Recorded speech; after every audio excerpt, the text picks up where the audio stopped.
I'm gonna do this in one take. Hello, happy Friday. I am making a video so that I can give you an update on the 10,000 Man Maker Challenge and also give you some encouragement and motivation from something that I'm learning as I go. What is the 10,000 Man Maker Challenge? Also, I wrote down my notes on a note card so that I don't talk in circles too much. So I might be looking at this from time to time. One take, that's what we said we were gonna do. The 10,000 Man Maker Challenge is something that I committed to at the beginning of the year, publicly with accountability partners, to do 10,000 man makers in 2019. Man makers are this exercise.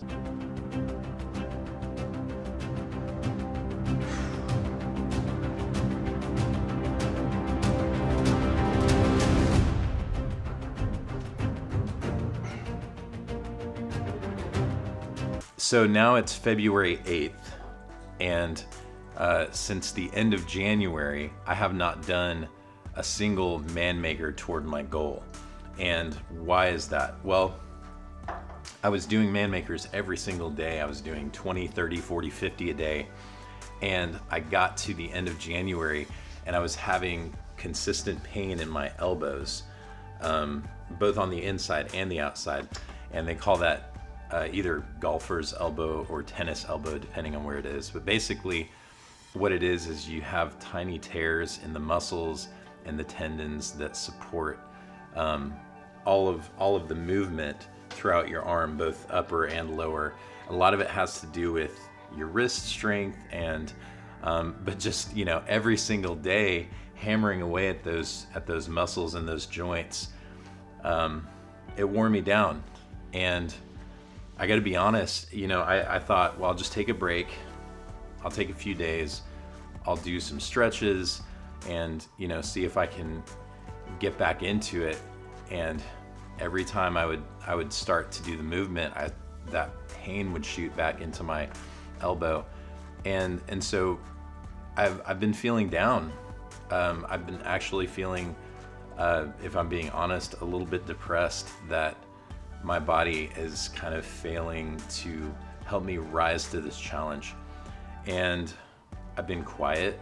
I haven't been posting about it. I haven't posted in my Man Maker group that I started on Facebook. I've just been like, okay, I'm gonna take a step back and figure out what I need to do. And it's been frustrating because I want to do this challenge, you know, like I had in my mind, I got to do this challenge. And I have this, and I think all of us experience this, where when you make a public commitment like that, you kind of feel like if you don't follow through, you're letting yourself down, you're letting other people down. And so it can cause us to do exactly what I did, where I kind of go silent. Maybe nobody notices. I'm gonna try to, you know, figure out a way that I can make this happen. I can force myself to do it. I can push through the pain. And what I realized is, you know, I'm doing the exact opposite of what I need to do.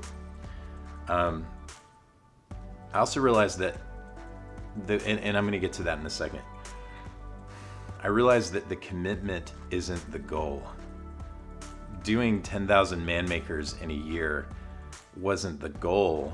That was a vehicle that I was using to stay committed to doing some type of rigorous physical activity every day.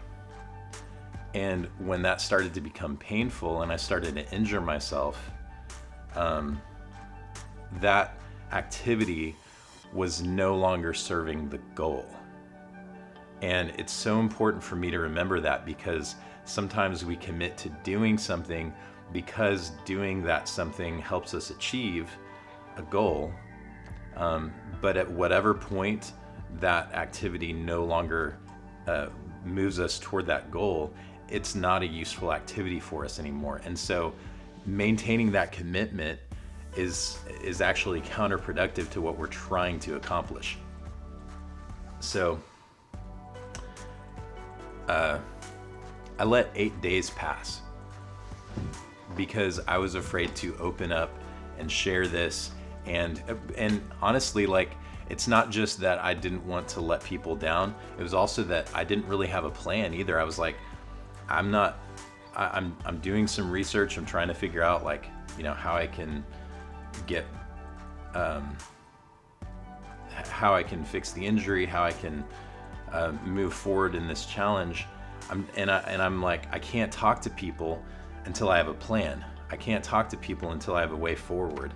And what I failed to realize is that part of moving forward, part of your ability to come up with a plan is to talk to other people and allow the group to, one, encourage you and say, hey, it's okay, we understand.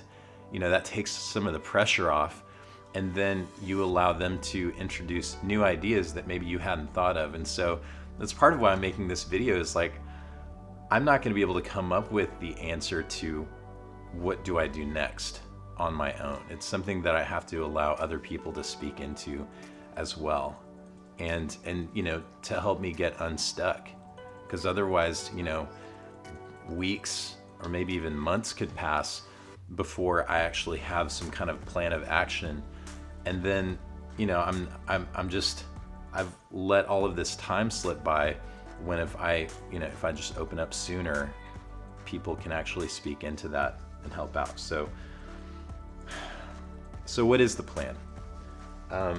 Right now, my plan is I'm looking at what can I do, and is this specific challenge, this doing 10,000 man makers in a year, is that something that I can do safely? Are there changes that I need to make to my technique to keep myself from getting re-injured? How much time do I need to take off?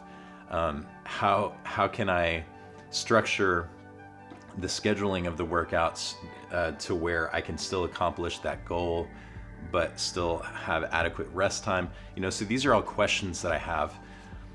Or is doing man makers even something that I should do 10,000 of in a year? Like, is that just not a good movement for my body?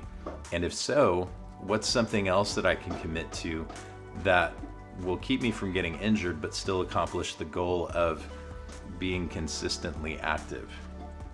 And I think part of it is, like, while I'm injured, while I'm still recovering, what can I do in the meantime to keep myself on track with my main goal, which is just staying active? So I didn't want this to be too long. I know we're going on almost 8 minutes now, but I really wanted to make sure that this lesson that I'm learning is something that can be useful and encouraging to you as well.